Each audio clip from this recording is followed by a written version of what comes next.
11th, 2001, 15 years later. Reflect for us a little bit on that particular day, that morning. What are the 11 words that you said to President Bush at the time, and did it occur to you where this country would be going at that moment, and reflect on those past 15 years? Before the president walked into that classroom of second graders at the Emma E. Booker School in Sarasota, Florida, he had been told, and I was standing right beside him when he was told this, it appears a small twin-engine prop plane crashed into one of the towers at the World Trade Center in New York City.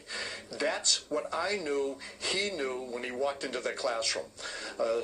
After he walked into the classroom and I was still left in the holding room, the door shut, and the director of the White House Situation Room, a Navy captain at the time, Deb Lauer, came up to me and said, "Sir, it appears it was not a small twin-engine prop plane, it was a commercial jetliner."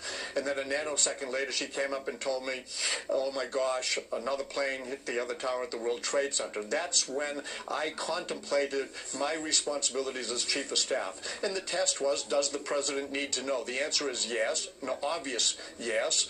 I made a decision to pass on 2 facts, make 1 editorial comment. I thought about what I would say. I knew that I couldn't expect the president to have a dialogue with me because he was sitting in front of a press pool in front of these second graders. And I did think about the words that I would use. I'm not sure that I knew enough to think to use 11 words. It just turns out it was 11 words. I opened the door of the classroom, went in, and when it was appropriate, when the president was not participating in a dialogue with those young students, I walked up to him and leaned over and said, "A second plane hit the second tower. America is under attack." I then stood back from him so he couldn't ask a question. I knew that what I delivered as a message was a very unusual message. It was going to be a historic message for him to receive.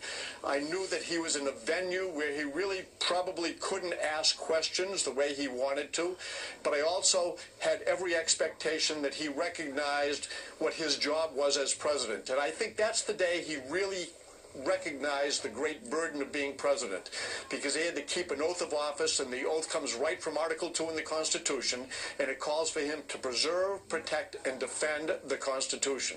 That's a burden that is beyond comprehension for almost everyone to expect to carry. President Bush carried it well. And he carried it well because he recognized in order to keep his oath, other people had to keep their oath. And many of them serve in the military. They're all very young. And they took an oath to follow the command of the commander-in-chief. And that's the greatest burden that a president carries, knowing that other people have to keep their oath in order for him to keep his oath. And many of them will make sacrifices that he would never invite on anyone. So I knew the message I was delivering was a very significant message, and that it was a challenge that was going to be greater than the president had expected he would ever have to carry. Mr. Card, very quickly, did you ever envision at that moment, at that time, that 15 years later our country would still be fighting in Afghanistan and be where we are? Well, I did know the message I delivered that basically we'd been attacked. I mean, literally, we were under attack.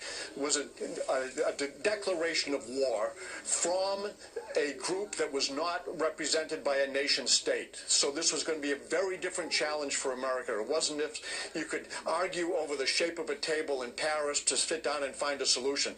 This was going to require an ongoing effort that probably would have been an evergreen challenge for the United States and the world. Fighting terror is, in fact, an ongoing war that must be waged every single day in many forums, and we play by the rules, the terrorists don't. So I did have an expectation that this was going to be a challenge that would continue through today, and it's been 15 years, and we're still carrying the burden of fighting a war on terror.